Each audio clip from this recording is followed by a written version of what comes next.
Hi there, this is Terry, and welcome to another episode of the Animation Industry Podcast. Part of why I love running this podcast is because I get to chat with all of my animation heroes, the people I grew up idolizing and following, and today is one of those chats.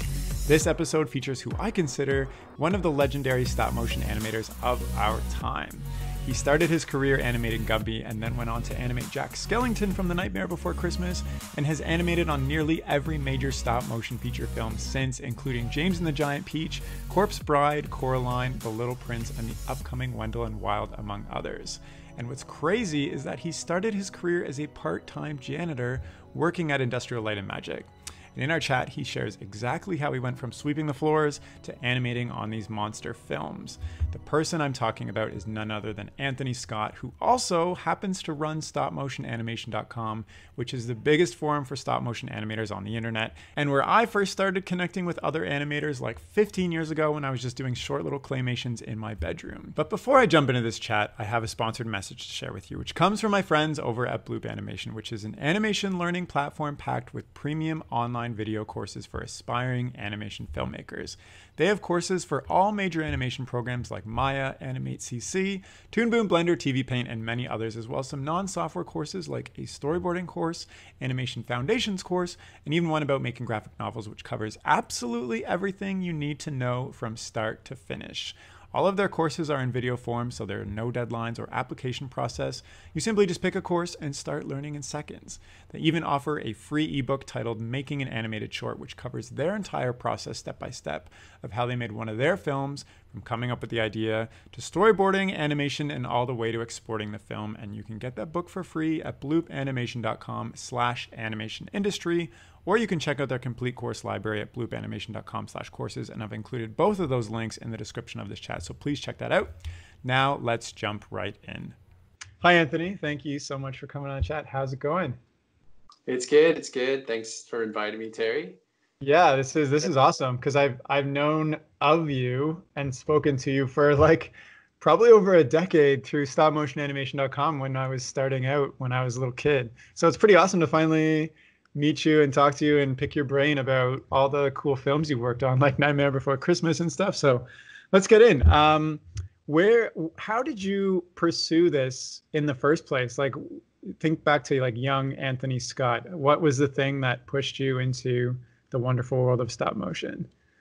Yeah, I was just talking to my mom. It was Mother's Day just a couple of days ago, and she was telling me some stories. So this is good timing.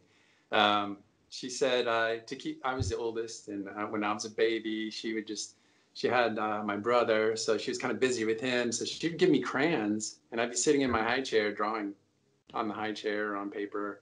I never even knew that. She just told me this the other day. And then she told me when I was 3, I drew a train track all the way up the stairs on the wall. So I must have had an interest in drawing early on. I don't even remember doing any of those things. But I do remember developing my own cartoon characters. By the time I was 7, I was drawing little comic strips. And they were very simple. I loved Charlie Brown, Snoopy, those characters. So I created my own characters. Just to kind of replicate. Can you remember any of them? Yeah, there was like a little bird named Chitterbug and a little snake and a little spider and then some bad guys later that I added. But yeah, first I started creating little comic strips, like maybe 3 or 4 panels. And then I started creating little books. I remember one time I was stapling the books together and I stapled my finger. That was fun. But, you can only go so far with the stories and the drawings, and I wanted to learn how to make them come to life. So I went to the library. There's no internet. There was no animation classes. I barely knew what animation was, but I wanted to figure out how to make a cartoon. How do you make them come to life? So I went to the library, and this is in Flint, Michigan, 1973. Oh, wow. So I was 11 years old and I was doing research. And I used to take these classes, these art classes during the summer, right next door to the library. So after the library, after school, I would go to the library while I was waiting for my mom or dad to pick me up. And I found a couple books. I actually have these books. I want to show you this was a huge influence on Oh, me. When, wow. Look at this little show and tell here. yeah. So Make it's your own called, animated movies. yes, Yellow Ball Workshop Film Techniques by, I don't know how to say Yvonne that. Anderson. Yvonne Anderson. And it's all kids making their own Oh, movies. nice. Oh, wow. Look at that. That's kind of scary. Is that a giraffe? Yeah, it's like cutouts. It was super inspiring. I mean, I had no, I mean, I'm in Flint, Michigan. Nobody knows what I'm talking about, but I had this Oh, interest. yeah.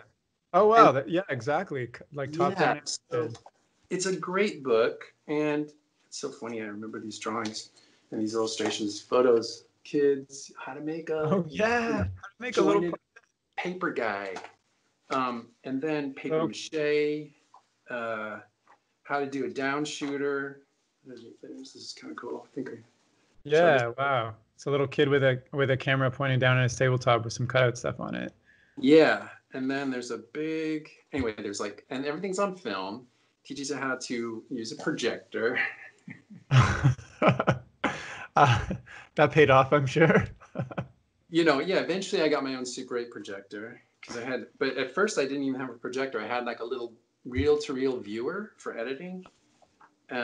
So you got your hands on like some film as a young kid when you were 11, 12 years old and started making stuff. Yeah. So that was one book. And then on TV, there was like Rudolph the Red-Nosed Reindeer, all these kids shows, Christmas specials and things. But there was also Ray Harryhausen movies. And I found this book. Now, Yes.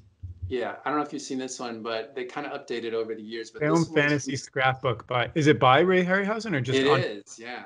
Oh, it's by him too. Oh, wow. Yeah. I see the Cyclops By right on the Ray. front there. It's by Ray. And, I didn't take these from the library. I found these on eBay later. But I got a signed copy. Oh, you So, got a signed copy. yeah. Wait, did you get it signed by him yourself or you got the one off eBay? No, I have another book that he signed, but this one I bought signed, yeah. But this has King Kong. So this is the other end of it. So stop motion is used in, kids shows. When I was a kid, that's when I saw. I was exposed to Rudolph. But then also in like the Seventh Voyage of Sinbad, King Kong, Mighty Joe Young.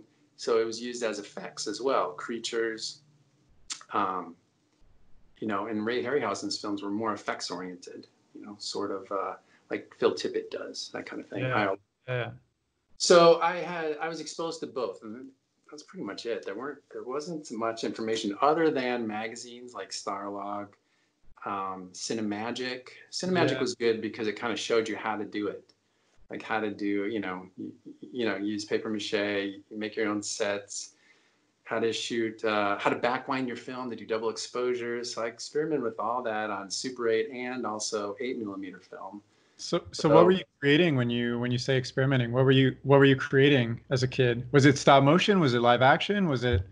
I did a lot of that, yeah. But one of the first things I wanted to do was bring those characters to life. So I basically created cutouts just like in the book. And I animated, set up a down shooter, cameras pointing down, and animated these little paper characters, very simple, just moving across the screen. But you have to start somewhere. And got into animating toys, clay, did some live action stuff. And this is over a period of time, like from the time I was 11 until I was about 16, I used this tiny little Super 8 camera for the most part. It didn't have single frame. It didn't have, you couldn't focus the lens. It's like a set fixed focus.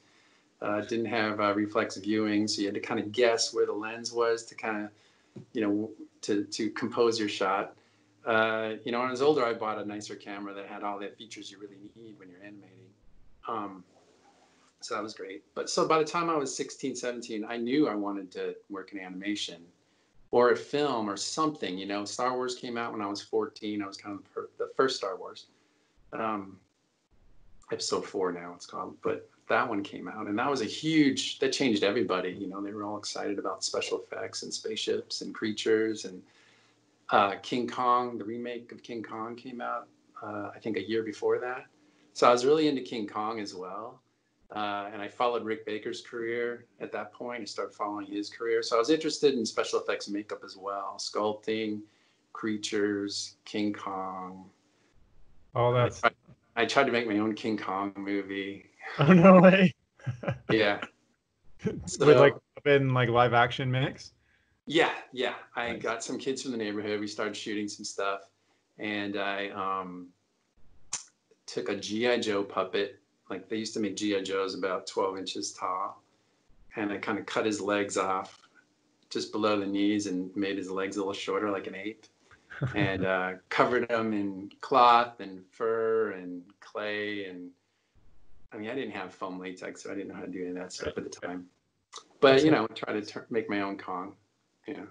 So how did you take it from your 16 years old making this King Kong movie to like working professionally? Okay. Well, let's see. So I'm in Flint, Michigan. There's no film classes. I took a year and went to a community college in Lansing, Michigan, took all their film classes. One of them was an animation class. That was it, like one quarter, you know, one semester or whatever. And so I made that's when I made the King Kong film. Oh, nice. A little short. And I did another film where there's a clay character I was trying to animate. It comes to life, jumps off the table, and I chase it around the apartment. But the plan was, ever since I was like 11, or no, I was 14, something like that, somewhere in there, I decided I was going to move to California, that I'd have to leave Michigan. I'd have to move to California and pursue my career in film business. You know, had to go to, I didn't know where, probably Los Angeles, right?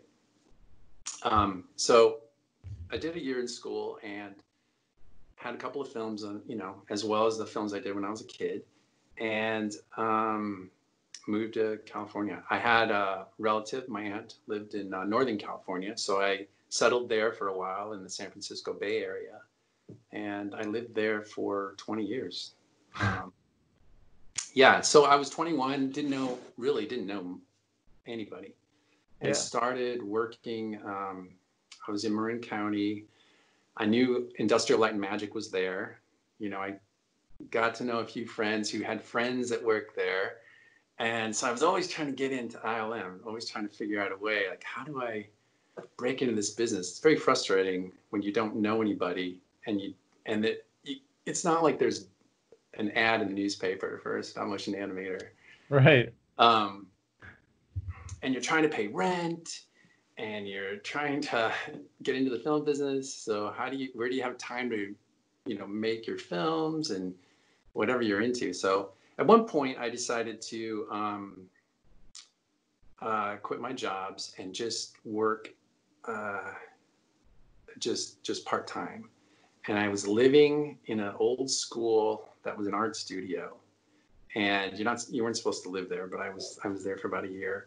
And I just wanted to focus on my art, just focus on film. And at the time I was taking the Dick Smith makeup course because I was still thinking special effects makeup, making creatures. I was making werewolf masks and zombies and stuff like that. This is 1985, 86 probably.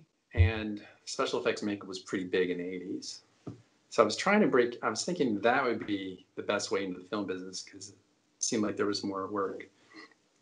And I was working for a temp agency, and they offered me a job at ILM as a janitor. What? I know. That was. Of course, I said yes. Yeah. And it was a part-time it was a weekend janitor, so I would only go in Saturday and Sunday, Friday and Saturday night, or something like that. So I would go in and. I had like keys to the whole place. I'd go in. Can you share the rest of where you're going, or are there some stories that you're not allowed to share because you're sneaking into places you weren't supposed to? I was not sneaking. I had to actually clean the place, so I had keys. I had access to. This is back. Okay, this is 1986. I'm like 23 years old, and what were they doing at the time? Star Wars? No. Star Trek episode God, I get those two mixed up. The fourth one, Star Trek 4 with the whales, they were shooting that. And so the Creature Shop was busy doing that. There was a stop motion bay. So I saw like the Dragon Slayer puppet sitting there. I was like, I can't believe, I mean, to me, this was a huge break, even though it wasn't what I wanted to do exactly. It was the in I was looking for all this time, you know. I actually met Tom Santamond at the time, who's a famous, you know, armature maker, who I ended up working with later on Nightmare Before Christmas. Super friendly guy. You know, he would talk. He was building a Mighty Joe Young armature at the time, and he would talk to me. He would go in on the weekends just to do his own personal stuff. Anyway, so then after about I don't know 9 months, a year, or something like that, I was there one evening, and this guy Cameron Noble, he was working there at the time. He was animating like a Dixie cup, moving it around, and he was using this system. It was like a videotape system to capture the frames. I said, "What are you doing?" I used to do this stuff, you know, when I was a kid. And he says, "Oh, I'm doing some animation because they're starting a new Gumby project in Sausalito, which is a town, you know, just a few miles south." And I said, "Oh yeah, I used to do this stuff when I was a kid. I have a whole tape. I have a whole reel of stuff." He says, "Oh yeah, I'll take a look at it." So I gave it to him. He looked at it. He gave it back a little bit later and said, "You should totally send that in. This is what they're looking for." So I sent I sent a VHS tape with my crappy little films I made when I was a kid with my college stuff. And it was way too long, 15 minutes or something like that. 2 months later, I got a call, and they hired me as an animator on the Gumby series. This is like July 1987. So that was my big break. That's huge. That's such an interesting story. You got your in as it sounds like a movie. Like you get your in as a janitor. One night, late at night, you're sweeping the halls, and, you know, just coincidence B, you get to show your demo reel, and then snap, your animator on Gumby. Yeah. I mean, it's a way in. You know, there are many ways you can get an internship, whatever. There was nothing like that for me at the time. I wasn't even sure how to get in. It was really frustrating for a few years. But, you know, I read a quote from George Lucas at some point in a book that he wrote, Skywalking. He just said, find ways to do what you want to do. Just find ways to do. So during that time, during that 4 years that I was trying to get into the business, like I said, I quit my full-time jobs and just worked part-time so I could focus on creating animation, working on special effects makeup, having that time, being available in case there was an opportunity. I wasn't tied up with a full-time job. At one time, I went down to LA and tried to get into a studio. I tried casting up foam. That was part of my audition, basically. I had to cast some foam latex. It was really hot, and it like gelled really badly. Anyway, I didn't get the job. But I was available to do that. This is the kind of stuff I was doing in my studio. I was running foam all the time, and it was no problem. But it's pretty tricky to run in different temperatures. What else happened? I volunteered to animate projects for people at the local college. So I got involved with that, and I did like title sequences for people for their student films. So I just found ways to do what I wanted to do: animation, sculpture, creatures, zombies. I was working on a zombie project. So I wasn't wasting time. But the thing is about keeping your options open too. Because I wasn't sure exactly what I was going to do. I liked all of that stuff. I was really, like I said, I was following Rick Baker's career. That was another, path I could have chosen. But Art Clokey hired me for Gumby, and actually I was very happy because stop motion was my first thing that I was interested in. So then I focused on just animating and specialized in that. I was just going to ask, when you found out you were on Gumby, was that it for you? You're like, this is the in, now I'm in, this is what I want to do now. Because you ended up just doing stop motion for the rest of your career, right? Pretty much. I would say for me, Gumby was like animation school, and it's where I met so many people, and some of the people I still work with occasionally. Um, so we were all, Gumby was set up where you had to shoot 8 seconds a day. You you loaded your own camera. You'd go in, you'd have a storyboard, you'd look at it and go, okay, this is what they want. And you just shoot the animation and it would be in the show. There was no direction really other than the storyboard. We didn't have frame grabbers. Oh yeah, I wanted to make sure I talk about this, the history of frame grabbers. Tell me. Yeah, when I started, You've seen it all. Yeah, there were no frame grabbers. You had a surface gauge, and if anybody doesn't know what that is, it's a machinist tool, and basically it's like a little rod with a hook. I don't have one here, but I still use them at work. And that tells you where your character is in physical space. So you use it to mark where the character is. You move your puppet. You know it moved that far because you have a gauge on it. And you pull the gauge out, then you take a frame. I always saw like photos of Ray Harryhausen working with this thing, and you'd see it in magazines. You're like, what is that thing? Anyway, that's how we animated on Gumby, because there was no way to play back your animation. There was no way to compare your frames. You just set up your gauge, move your puppet, pull it out, take the frame. So would you ever have to redo shots then? Would the director come back and say, no, it was all straight ahead and just whatever happened, happened? Because Gumby's animation is really good. Like I remember watching it back in the day myself. I know it's, I mean, I think it's good for this. We had to work pretty fast. And you got better as time went on. And you would always look at other people's work. I mean, I had Eric Layton working there. We all kind of started together. And I always really liked his style, and he was super talented. So, but we all had to work without grabbers. And so we would compare our work and try to learn from each other. So I was on that show for a year. And during that time, I met Henry Selick. He was looking for some animators to work on an MTV spot. He just came by the studio one day and was like, hey, guys. He knew somebody in the art department, and they referred him to me, Tim Hiddle, and Eric Layton. And all three of us worked on this spot for MTV called Dollhouse. It was a very short 10-second deal. And we would work on it at night. We'd work at Gumby during the day, and then at night we'd go and animate a little bit. And we spent a week doing that. And we shot the whole thing in a week. Nice. In our spare time from working full time. And that was my first job with Henry. So all that happened in the first year of my career. It's pretty crazy. So did he ask you to work on Nightmare Before Christmas then? Or was that what was the next thing that you went to?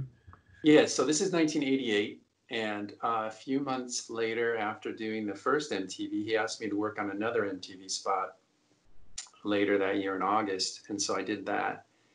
And that's the compartment end spot where the M's spinning around, the dog pops out at the end and barks. And after that, I did a few cutout animations with him at Colossal Pictures in San Francisco. And then he had, they were going to revitalize the Pillsbury Doughboy and make him more energetic and get him off that table, jumping around and dancing around and stuff like that. So Henry had this new campaign. So I was part of that as well. There were a number of other animators from Gumby that worked on that, as well as, artists and camera people. And that was a lot of fun. I thought at that point, like, okay, this is it. This is the peak of, I'm working with the Pillsbury Doughboy here. You hit the top. Yeah. Star Wars is an afterthought now. Yeah. So yeah, but feature films, I didn't even think that was possible because nobody was making a full feature film, stop motion feature film. So yeah, when I was contacted in 92, I can't remember, 91, about Nightmare Before Christmas. After a little bit of back and forth, and I got the script finally, and I read it, and I was like, yeah, I'm in. So. I have so many questions for you, and I'm wondering, can you just share because you're one of the few people that worked on Nightmare Before Christmas, which is such like a huge pop culture phenomenon. Like, can you share some behind the scenes stories that not everybody knows, or like what was it like working on the Nightmare Before Christmas? Um, well, we were all super excited because for a lot of us, it was our first feature. And there were a lot of Gumby people on the show. We had some people from ILM on the show. So it was kind of a merger of the two. Mm. And Tom Santaman was on the show, for instance. And it was, so this is 1992 till about summer of 93. So I think I was on the movie almost 2 years. We were in San Francisco, and let's see what else. We started with What's This? But I wasn't there until the tail end of that film, or that song. I did one shot for What's This? So they started with Christmas Town. Yeah. And then we started working on Halloween Town. Let me think of some stories. When I read the script... Oh, okay. I was going to say, who did you animate? Like, what characters did you animate? I did, early on, I did some shots with Jack. And then I was a little rusty, and I wasn't to the level that other people were with Jack at the time when I first started. So then I went and worked with elves in Christmas Town until I warmed up a bit. But I was really drawn to the poor Jack sequence when after he gets shot down, he crashes into the graveyard and he sings what a mistake he's made and all that kind of stuff. His Santa Claus suit is all ripped. So I was really drawn to that sequence, and I asked to do it. So they thought about it, and eventually they gave it to me after I got a few more Jack Skellington shots under my belt. Like back in that day, we didn't have time to like test any shots beforehand. Like now we try to ramp animators into the show when they first start, give them a puppet, let them learn, test the walk, acting shots, things like that. Nightmare, they just said, here you go, here's your shot, shoot it 3 times. That was wow. So shoot it 3 times and they pick the best one type of thing? Yeah, well, the first shot I did was just Jack looking through a window. And I did a few more after that. But the other thing is our frame grabbers only took 2 frames. And those were the good ones. We had frame grabbers that only took 1 frame. So when I first started, I was using a grabber that only took 1 frame. You had live and you had 1 grabbed frame. It kept overwriting. So you basically saw your last frame. You just kind of flip between the 2. Oh, it looks good. And you're like drawing on your monitor. You're using your surface gauge. Oh my gosh. Eventually I got a nicer grabber, 2 frames, which is that's the best we got in Nightmare. There was no ability to play back your shot. So some of these shots were really long. Once I was on the show a long, long time. So once I got into the poor Jack sequence, those shots were long. They were 20 seconds, 30 seconds. And it would take me 2 weeks to shoot those. So you're animating straight ahead with your grabber. It's constantly overwriting your frames, and you can't see it until they send it to the lab. You come back in the morning. Everyone ends up in dailies. They project. Everyone's looking at it for the first time, and you either it's a success or it's a reshoot. So the first 3 months of Nightmare, my stomach was pretty knotted up. Sounds also kind of physically draining to work so long on shots week in and week out, not knowing what's going on, and you can't really see what you're doing. You have to take really good notes. If something goes wrong, if the puppet breaks in the middle of a shot, goodbye. it happened. Like the shoulder broke on the armature once, and they had to go in, and I took all these Polaroids, so I had some reference, and then I had, of course, the last couple of frames grabbed. But they went in, surgically fixed it, stitched them up, and I just kept going with the shot. So things like that would happen, and you can't tell in the film. You just keep going.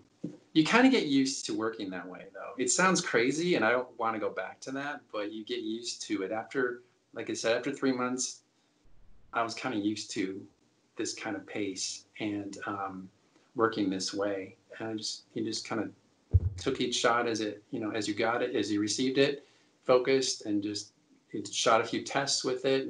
And when I say test, I mean like you basically shoot the test like you block it out, pop, pop, pop, pop, with the puppets moving around. Maybe the camera's moving around too, but they need to check the lighting ahead of time. They need to know my basic timings. Yeah. And then you shoot the real shot after that. So how many animators were on the production of The Nightmare Before Christmas in total? Was it a small team, or were there like 50, 100 animators? No, it was a small team. There were, like when I started, I think Trey Thomas, Eric Layton, Mike Belzer, Tim Hiddle, these guys were already on the show. There might have been a few more. Angie and Owen were there. These are all Gumby people. So like a dozen? I think we got up to 20. Okay. But but we don't start with 20. You ramp up. Right. Because when they start these shows, they're still building puppets and building sets. And like Oogie Boogie didn't show up for the first year. Like there was no Oogie Boogie puppet. So they're sculpting and building things as we go, and duplicating puppets as well. So there's several Jack puppets, several Sally puppets, and that enables them to hire more animators. So that's all factored into the schedule. Every show's like that. Interesting. So why would somebody be brought on at the start? Are they like the head animator, or like? Yeah, Eric was the animation supervisor on Nightmare, and I don't know, it could have been availability, it could have been other reasons. I'm not sure who decides when someone starts. I kept telling them no for the first 8 months. Why? Was it just because? Well, there are a lot of reasons, but the main reason was I wanted to read a script. There was no script at first. And when they finally got me the script, this was like 8 months later, I read it and I was like, oh yeah, I like it. Fair enough. So they're just like, hey, we have this kind of thing going on. Do you want to join us? And you're like, is it a real thing or not? Not that it's not real. I knew it was. I just want to make sure I like the story. Okay. So is that something that you've taken forward with you in your career, that you have to like what it is before you say yes? Yeah. So that's interesting, because you went from being like super eager, making all your options open, taking whatever you can on your first production, to then immediately saying, I have pretty stark limits, I guess. Well, I think it's good to have some enthusiasm for the project. And it's like, if I read something and I get sort of a spark, or I feel inspired, I feel drawn to that project. And I just think that's a very positive thing. And I know you can't always have that, and I haven't always had that, but I like to know, and also I like to know if there's something I'm drawn to. So I asked to do that sequence, for instance. That was actually, when I read that in the script, I thought, wow, this really makes this movie really more appealing to me. So I explained that to them later on once I was working on the show, and Henry and Eric decided to give me the sequence. And that was a 6-month sequence for, I think, I don't know how many minutes it is, 3 minutes, 2 minutes. Wow. Oh my goodness. So were you feeling pretty, I guess, established at this point? Like you'd kind of gone through the ringer of trying to find a job in LA, then you worked on Gumby and then Nightmare Before Christmas. Were you like, okay, now I feel pretty comfortable about where this is heading for me?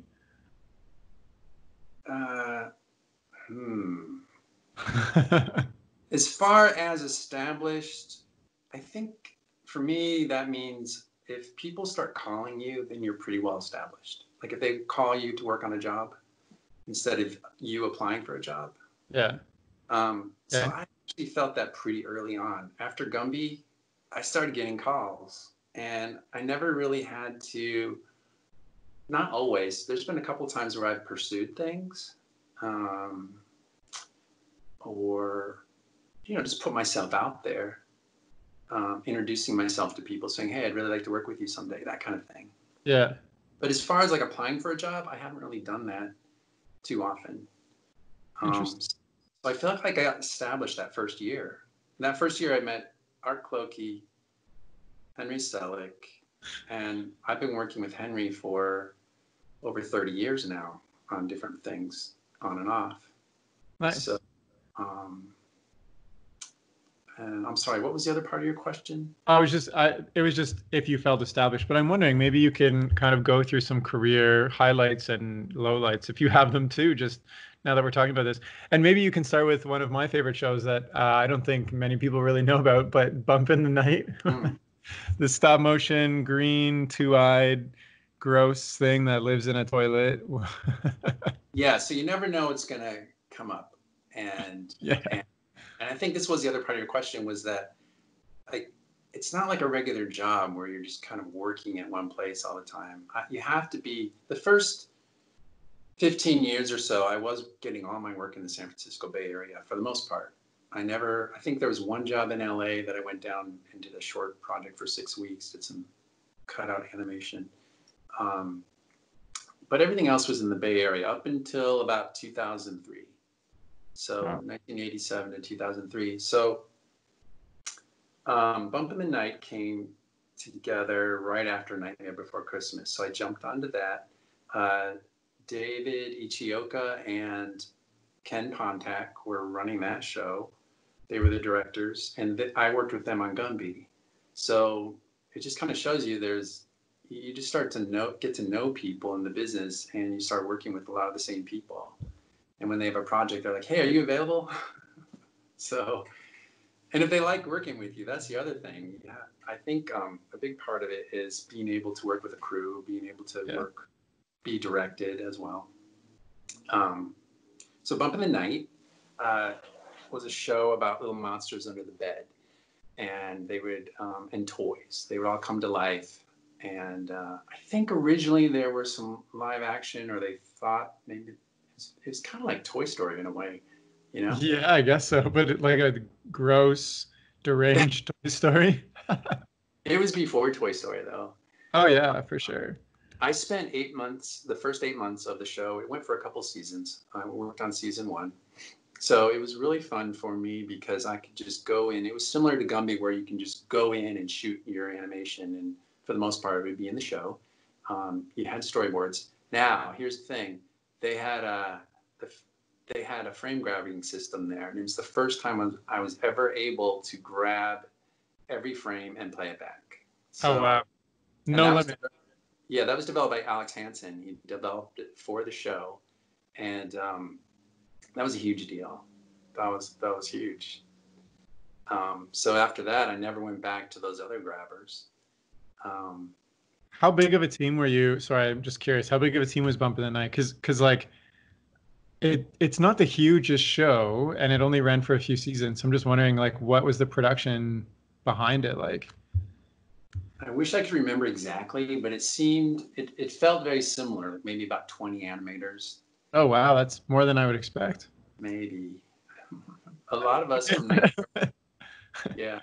I know Mike Johnson worked on it, Stephen Buckley. There were some of us that worked on it. Some went in other directions, because right around that time, computer animation was, starting up. Not really, actually, it was before that. Pixar was doing some commercials, but they were also starting to work on Toy Story. I had a few friends that worked on that after Bump in the Night. So yeah, right around that time is when, like at the end, like Jurassic Park came out the same year Nightmare Before Christmas came out. So that kind of gives you an idea what was going on in the business. So, but it was cool that there was a stop motion TV show. This is for Saturday morning for kids. And it was really, cartoony. Eyes would bug out of characters, very Looney Tunes. So you could really just go for it, It wasn't supposed to be elegant like Jack Skellington dancing around like Fred Astaire. It was more like, Bugs Bunny and, Daffy Duck, that kind of thing. So it was a lot of fun for me just to switch gears and just do something really funny. So after that, you also worked on James and the Giant Peach. You worked on Corpse Bride. You worked on like basically a big majority of the feature films of stop motion. Did things kind of get easier for you as technology advanced and like, you're part of the like stop motion crowd at this point, everybody. Yeah. Like you said, you were rusty on Nightmare Before Christmas at the start, but when you started on James and the Giant Peach, was it a different story? Yeah, I was all warmed up. Yeah, Nightmare I'd taken off like 2 years. I hadn't animated in 2 years, Wow. and I was doing some other things, but yeah, definitely I was totally warmed up after Nightmare, um, and Bump in the Night. Jumped into, I think I jumped into James. I also did a project called Funhouse Express that I'm just going to throw out there because it was a ride film, an IMAX ride film, and that was shot at 48 frames per second, and that was crazy, but it was cool. But I don't recommend shooting at 48 frames. Is it in stop motion? Uh-huh. Oh wow, I don't think I've seen it, but I just looked it up on YouTube and I can see a preview. It looks pretty smooth. It's crazy, and it's just, it's like you sit in a little vehicle that moves around, and the animation is projected on a screen that's sort of like a horseshoe shape. And it's supposed to feel interactive, like you feel like you're falling, you feel like you're lurching and stopping. And it took me years for me to actually find this thing. I finally found it in Luxor in Las Vegas, and I wrote it. It was really good. Nice. Yeah. So You that got to happened around the experience same. it from both ends. Yeah, so I think that happened just before Peach. Gosh. And then I worked on Peach for a year, and that was a great experience. Got to work with the spider and some of What the was other. the peach stuff made out of? Because when they're in that scene when they're like eating it and it's really gooey and it looks wet, what is that stuff? I didn't do any of those shots, but I think that was like wax and clay and glycerin, Uh, and they had to keep it looking wet. Um, and then the peach top was like a fiberglass shell with some foam and I think felt or something on top of it to kind of give it a fuzzy appearance. nice. Are you constant? So you like animated the spider, you've animated like Fred Astaire dance moves, you've animated like all these wacky things. Are you constantly looking for references to figure out how things move, or do you just kind of make it up with some direction from like the director? Like when you're animating the spider in James and the Giant Peach, are you like how do you foresee that before you even start to do the animation? Yeah, the spider was a different thing. She had to be walking on a web, so you had to develop a walk that could work on a spider web. And she had little clamps on her feet. I mean, I didn't shoot reference for her, but we did shoot reference for like the ladybug dancing with James. They hired dancers to dance to the actual music by Randy Newman and like little dance moves. And I just matched it. I just looked at frame by frame on Oh wow. VHS at the time. Now you just load it up in Dragon Frame and as a layer, and you can like see, frame by frame as you're shooting.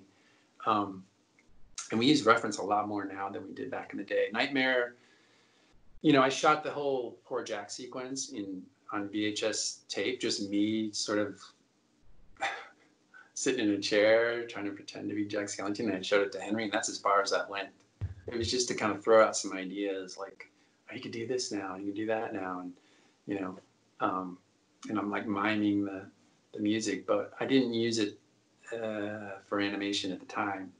So the first time I think I ever used reference was probably James with that ladybug Nice. dancing scene. Is that like a common thing for you to use now? It seems Or- to be more and more the case. Yeah. They started doing it at Leica, um, a little bit on Coraline, but it's pretty much the standard now. And I know Hardman's been doing it. Yeah. So what's something, I guess, because you've had so much experience on these big monster films and like TV shows and stuff, what's something that not a lot of maybe even stop motion animators get to experience that you've got to experience through the years? And maybe it's just that struggle with technology, but is there like a certain skill that you've learned that you see other people don't have such a strong one because you've had, I don't know, experience on all these films? Let's see. Uh, well, I think, I'm going to go back to surface gauges because I still find them useful. I still use them Yeah, to, I've never heard of somebody using them now, so that's pretty uh, cool. yeah, there are some animators. There are a lot of them that still use them, and there are some that don't. Like to make a puppet walk towards the camera, I wouldn't even want to animate a shot without a surface gauge because you just can't tell depth just by looking at a frame grabber. But sometimes you don't need to. It all depends on what you're trying to do. If you're trying to do really slow, elegant stuff, I definitely use a gauge. Nice. Especially for walking shots. I've never used a gauge, but I think maybe I will start using one. Is there? I'm curious about your career too. You mentioned to me before that you went from animating on these movies to kind of a supervising role. Is there a reason you stopped animating and started to be like an animation supervisor, like on Coraline and Corpse Bride? Yeah, well, there was a show called Phantom Investigators. It was for Warner Brothers. It was a kids show, and it didn't get much airplay when it came out. But I was one of the animation directors on the show, so I had sort of a taste of it then. And I got a call one day. This was probably, 2002. I got a call from Mike Johnson, and he asked me if I was interested in working on Corpse Bride as the animation supervisor. I said, yeah. So that was a year before I actually moved to London. But that's how I got my start supervising. And I was just up for it. And so that was my first big supervising type role. Because at the other job, when I was an animation director, I was just kind of like, I had a very small crew, like 6 animators. And I worked with the director, and I just kind of get things ready. This is totally different. Supervising a feature film, I had more animators. It was more complicated. Are you actually doing any animation when you're supervising? I actually did some shots on Corpse Bride. I did a lot of testing because I would go in first early on before the animators were there. Actually, when I showed up in London, Phil Dale was there. He was shooting a few tests. So Phil and I were working together in the beginning. Oh, nice. So what did you miss animating? Is there a reason that you kind of went back to the roots of where you started? Yeah, so I did Corpse Bride. That was almost 2 years in London. Then I came back to the States, and it was less than a year. I had come back to California, started talking to Henry about Coraline, which is a script I had read before I even went to London. I really liked it. You just call up Henry every once in a while and it's like, hey. I can't remember how we got in touch. But yeah, so I agreed to work on the film and moved to Portland, and we started at the old Vinton building in Northwest Portland, and then we found the building that is now Leica, and started putting things together, and had to build stages, and I started early, even before we had puppets or anything. We had to figure out the scale, and that movie's huge in scale, like the outdoor scenes and everything. That's pretty cool. But like the scale of the size of the puppet and everything. When I started on Corpse Bride, a lot of stuff had already been decided, like the scale of everything. But yeah, I learned a lot on Corpse Bride that I applied to Coraline. And Coraline, I was on that for 2.5 years. So I wasn't able to animate as much on Coraline. I was just so busy with animators and Henry and other department heads. It's a lot of fun to do breakdown meetings where you figure out how every shot's going to be done. You chime in with all the other leads from different departments. I enjoy all that stuff. I enjoy looking at the schedule and figuring out how are we going to shoot things, who's going to animate it, all that kind of stuff. But you do start, at least I do, I start to miss animating. And then you start wondering, can I animate still? Can I animate as good as the animators that I'm, on the show? Can I animate as well as they can now? And so I decided on the next project I was just going to animate. I didn't want to say goodbye. And it was more of a personal thing. I just wanted to see if I could do it, prove it to myself. So what was the next project for you? That was Paranorman, another film by Leica. Yeah. And I worked on that for, I guess, a year. Yeah. Can't remember. A little over a year. So I was pretty happy with my animation. But it was a mystery. I wasn't sure, Yeah. You also mentioned to me before that The Little Prince was a big highlight for you. Personally and animation-wise, why was that specifically? Okay, well, Little Prince is huge. It's a huge project in my life for a couple of reasons. That book was always around when I was a kid. I think my parents bought it, and I didn't understand the story, but I really loved the illustrations. You know, these characters living on their own planets. It was, I just was really drawn to it. So um, I I got the call from Jamie Cleary, and he asked me if I wanted to work on the film. There's a train coming, by the way. Little heads up. That's fine. Thanks for the warning. Yeah. I had worked with Jamie on a couple of projects. Uh, I met Jamie on the tail end of Coraline, and I ended up working with him on some small projects in between Coraline and Paranorman. So I already knew Jamie. So he contacted me and asked me if I'd be willing to move to Montreal. At first, we were going to go to Berlin, and then it got switched to Montreal. Anyway, a lot can happen within a year when they try, because they started making the movie in Paris with Mark Osborne directing, and they were developing the story and the storyboards and everything. By the time I started, they had a lot of that done. We moved to Montreal. We set up shop in this little building downtown. It wasn't our shooting studio yet. We didn't have it. So it took us some time to find that building. But we had 3 months in this small space where we could test things. I could start to shoot very simple tests. We didn't even have real puppets yet, but kind of figure out how the scarf moved. Everything was paper scarf, paper costumes, the puppets, the sets.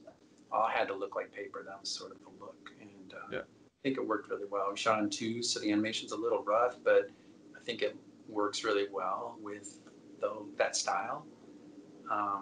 Yeah, that was special. And to live in Montreal was special. Nice. Working on a book that was by a French author in Montreal, which is predominantly French, and language is spoken there.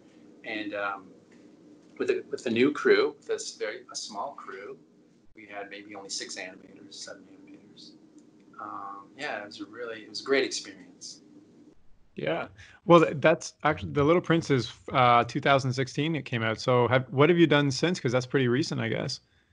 Yeah, so after Little Prince, I had to come back to the States, and I wasn't sure where I was going to move because I didn't have a job.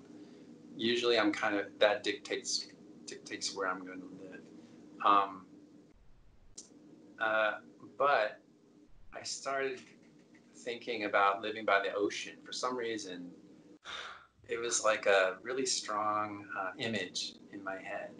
So I went to Hawaii for a month. I did some training for a marathon. I ran a marathon in Hawaii. Hawaii is great, but it just didn't seem like the place. I kept thinking, I want to go back to California, live somewhere along the ocean. So I went to the Central Coast, where I had lived for a year working on a Davy and Goliath project with the Cloakies in 2002, 2003, before I went to London. I thought, well, I'll give it a year. I'm just going to take a year off from work and just hang out by the ocean. I had no plan. But I've had this strong urge to do that. Now, I also had friends there who, the Cloakies, Joe Cloaky, our Cloaky's son, lived nearby. So I was in touch with him, and I would help him with little projects here and there. But we weren't working full time together. We were trying to get a feature film or a TV series. So I would help them whenever they needed help. But yeah, I just gave it a year, and I ended up staying there 4.5 years. Wow. That's pretty incredible. Did you like learn something about yourself in that time, or was it just kind of like I'm gonna take some chill time for me? Yeah, Because now you're back, right? yeah, I didn't know where it was going to lead. I just thought, take some time off. Life is short.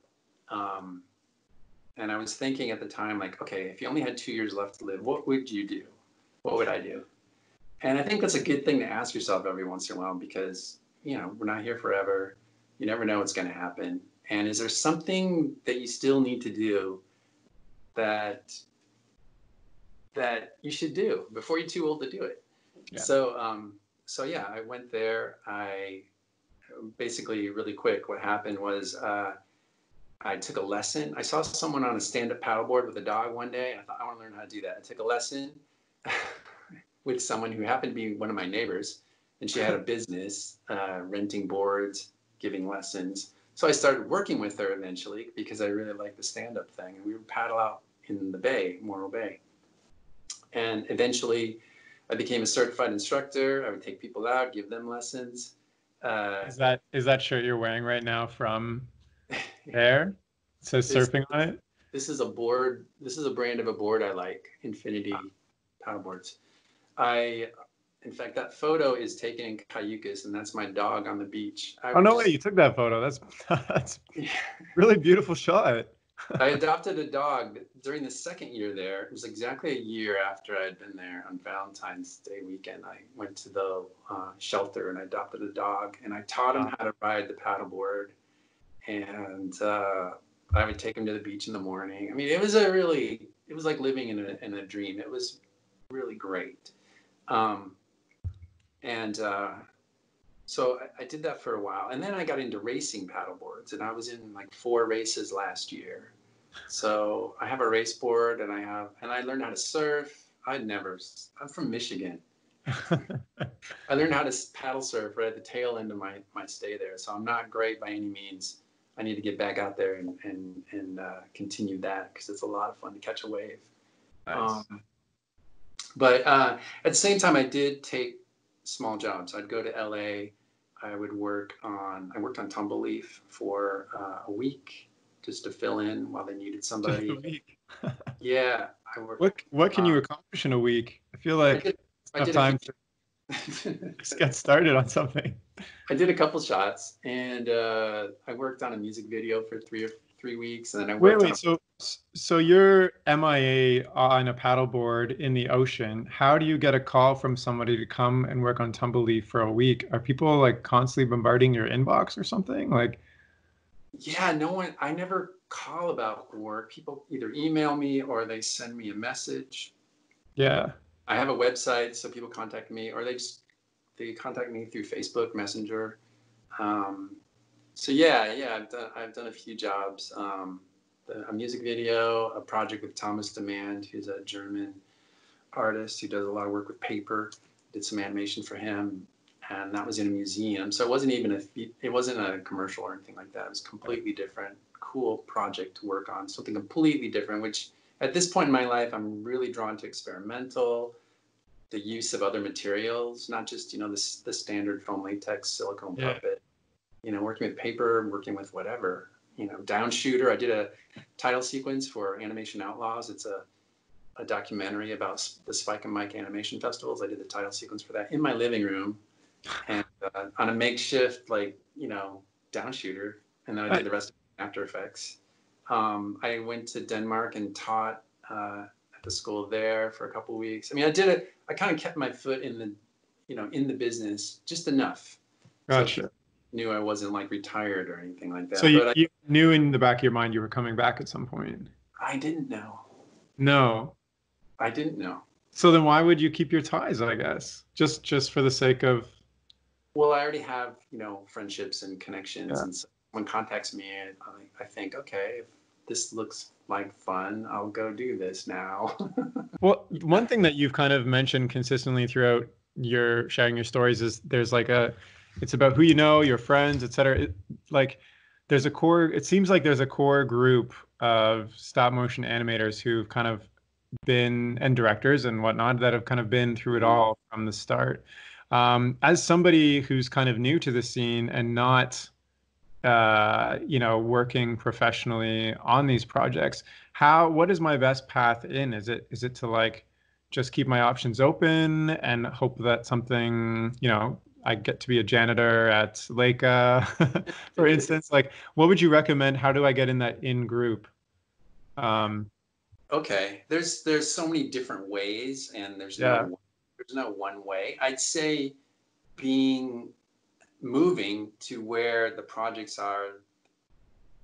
There's no way I would have known about Gumby if I was still in Michigan waiting for, Right. how would I even know? There's no ad. Well, I think there was an ad for Gumby, actually. Someone told me. I never saw it. Because But would you move from Michigan for an ad though? Like would you drive down maybe for an interview or? I know, yeah, that's a big deal. Yeah. I mean, they hired me. They looked at my reel and they hired me. I went in and spoke to Art Clokey and said, "You're hired." I mean, he asked me a few questions, but that was it. There was no test. There was no nothing. I was hired. So, um, I don't know. I think, it's definitely beneficial to be in the area, but you don't have to be. I mean, you can. The other thing that's very important is always have a reel or a portfolio. So figure out first what you specialize in. There are Yeah. people that do everything. Like, oh, I love to make puppets, but I like to animate, and I like to camera. I want to be a director. You got to pick one thing if you're going to work on one of these shows and focus on it. And if you like two things, well, maybe you need a reel and, with your animation on it, maybe you need a portfolio with your puppets in it. And send it to each department. If you're still trying to break in, you're still trying, like I was trying to figure out what I was going to do. Was I going to do special effects makeup? I was really passionate about it. Or was I going to do stop motion? I was very passionate about that as well, but it didn't look like there was any work. Right. Yeah. So yeah, definitely have an example of your best work and have a very concise reel. Put your best stuff right in the beginning. I've looked at so many reels. I worked at Pixar for a while as a directing animator on Toy Story 2, and I went through so many reels, and after a while, they all kind of look the same. Yeah. So how do you make yours stand out? Can you remember a reel that stood out from Toy Story 2 that you remember? Like, oh dang, this person, no? No, I mean, sometimes people will put their whole film on there, and that's just too much.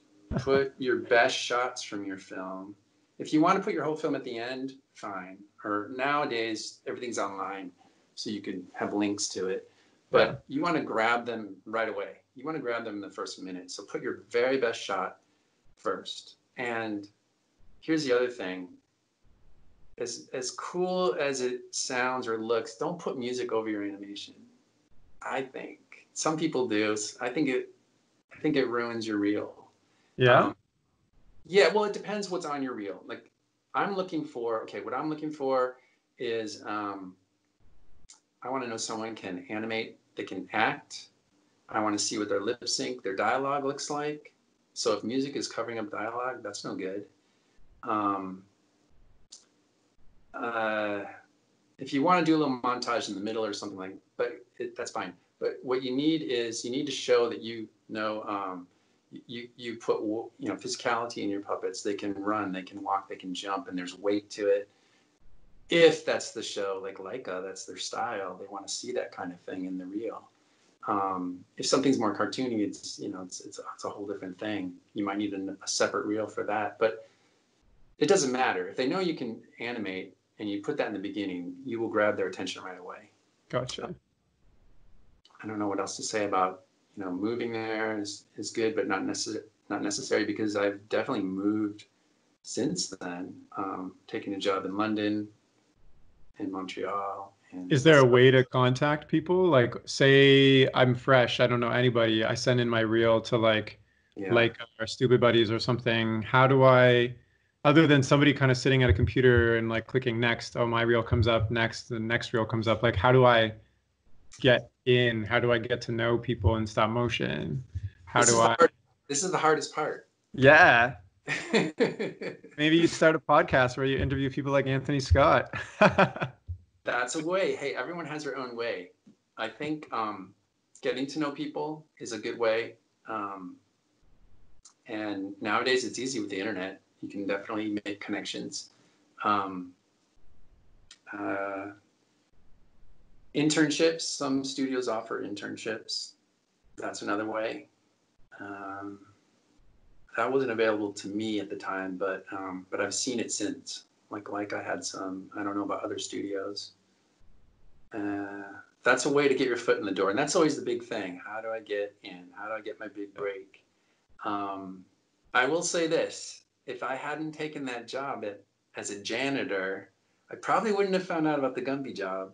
That's for sure. So I would say yes. even when you don't feel like, oh, this isn't what I want to do, I want to direct, you might want to, you know, curb that for a bit and think about, okay, well, maybe this will lead to something. I don't know, because that's how it worked for me anyway. Nice. It all depends what you want to do. So how does it feel now that you've kind of looked back at your career from start to finish through this chat? How does it feel to have worked on all these films and be a stop motion animator? And because you also said you were interested in special effects makeup, and I'm assuming you haven't done too much of that in your career professionally. No. So are you living the dream? Living the dream. I think so. Yeah. I've enjoyed this ride so far, and it's still going. So I'm always learning. I've gotten to meet so many cool people and work with cool people and be creative. I mean, when I was a kid, I was told, oh, you need something to fall back on, Right. just in case. And I always thought that was bad advice, because I need to put all my energy into what I want to do. And, you know, I've gotten to meet my heroes. I met Phil Tippett at a party once. I told him, I'm going to work with you someday. He said, be careful what you wish for, kid. And this was before I got into the film business. I was at a Lucasfilm party, and because I'd worked as a janitor, somehow I got into this. Anyway, I walked right up to him, shook his hand. I'm going to work with you someday. And years later, I did work with him at his shop. I did some CG work with him on Evolution, that film. Oh, nice. Yeah, I've met Ray Harryhausen, you know, a couple of times. He came by the studio on Corpse Bride and had tea with the entire crew and got a tour, and I got to talk to him, and that was a big deal. Nice. Yeah. It sounds phenomenal. I have kind of one, it's kind of like unrelated to all this, I guess, question, but it's about stopmotionanimation.com, which you started, and which is like the be all and end all stop motion animation forum for many, many years, like something like 20 years or something like that. Yeah. Like ridiculous. Like it's where I, as a kid, when I was making these dumb little claymation things, found a community to connect with, because I didn't know anybody like in my city or anybody I knew who was into stop motion. So it was like this really cool place with all these like famous animators who'd worked on all these cool things, like talking to you all the time. It was great. Tell me about why you started it in the first place. Okay, well, I had a friend who had a website called halloweentown.com, and it was all about Nightmare Before Christmas. So, and I didn't know the guy. I met him from, you know, online, and so we'd talk. And I'd say, oh, your website's really cool. This is like 1998 or something like that. I was just getting into the internet. And I said, oh, this would be really cool to start a website for animators, a place for them to meet up, to share ideas, to post information like how to use a surface gauge, you know, things like that. And so I started very small. He helped me kind of like, oh, it's easy. You can do this and do that and just get a website. I had no clue how to start a website. No idea. So I started doing that and got it going. And it's gone through different revisions. It started as just a message board, very simple. Then a slightly better message board. It kept breaking. And now it's a whole, it looks kind of like Facebook or something. But yeah, no, it's, I think I know it's definitely benefited the stop motion community. It's given people a place to meet, to exchange ideas, to help each other. I've ended up working with a few people that have been on the in the site, involved on the site. But I've been running it for 21 years, and if there's anyone out there, as much fun as it's been, I am looking for someone to take over the site and take it to the next level. So contact me if you're interested. But it's still going. It's still there. It's a little quiet sometimes, but yeah, it's still. I don't have the heart to close it down. You know, I want to keep it going. Yeah. Well, I think the biggest thing that I enjoyed doing on there was to watch the like development of other people's short films. People would post like behind the scenes photos, and then you could like add your feedback, and they'd ask for like tips with materials and stuff. That has been like really insightful for me over the years. And I think I was on it yesterday just looking up because you have a list of all the stop motion studios in the world, I think, in a big list there. So I was just on it yesterday. So it's been really helpful for me, and I'm That's good. it's where we first met, I guess, even though I don't know, I was just some dumb kid posting little animations. No, Idolize I you remember your, guys. I always thought your films were really funny, and like little voices and the funny voices you would do, and the Oh my gosh. the designs and everything. I thought your style really stood out, and I was always impressed by it. So I'm glad. I think about when I was a kid, I didn't have anything like that, Yeah, you're just shooting on your own camera. Like, who is watching those? Your family, I guess, right? yeah, but I had like this to teach me how to do it. Now with the internet, it's a way to communicate. It's a way to communicate with somebody in another country. Like, hey, how do you do that thing? Oh, how do you animate water? That's always a big one. I'm really glad I was able to contribute to the community that way by creating the site. Nice. Well, thank you from me and whoever else is listening and feeling grateful. So, we've talked about everything, I guess. What's next for you other than, once this lockdown situation is over, you can get back to work, I guess. Yeah, I don't know how Do you much have longer. an exit plan for like a retirement plan, or are you Uh, just going to keep animating till the day you die? that's a really good question. That is the question, It's the and question. I'm not super prepared for that, but I really don't know. I really don't know what I'm going to end up doing. I'm kind of I'm still drawn to the ocean, Yeah. and I love collaborating with my friends on cool projects. So maybe those two worlds can, you know, coincide together somehow. I'm not sure. But I would really love to do a Gumby feature and a Gumby TV series.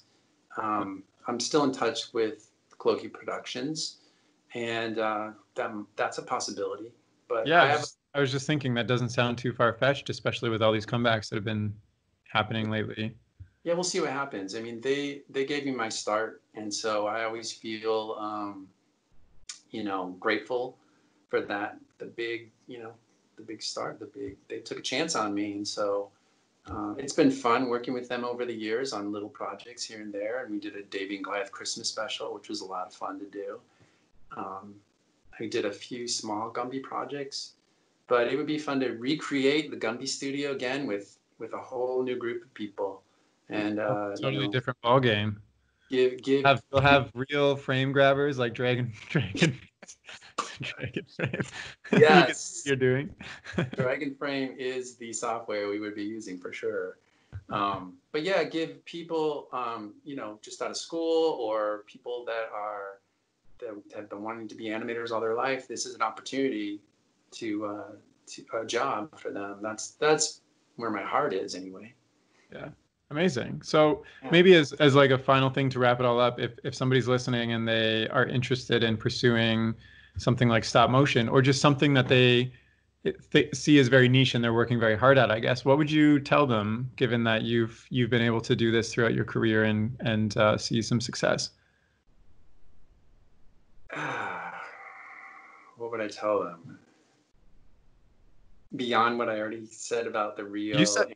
I know you already said a lot. I'm wondering why I'm even asking this. I'm trying to think if there's anything else. I guess just be ready. Be ready. Um, at a moment's notice. And whatever that means, it may mean driving across the country. It might mean having a reel to submit.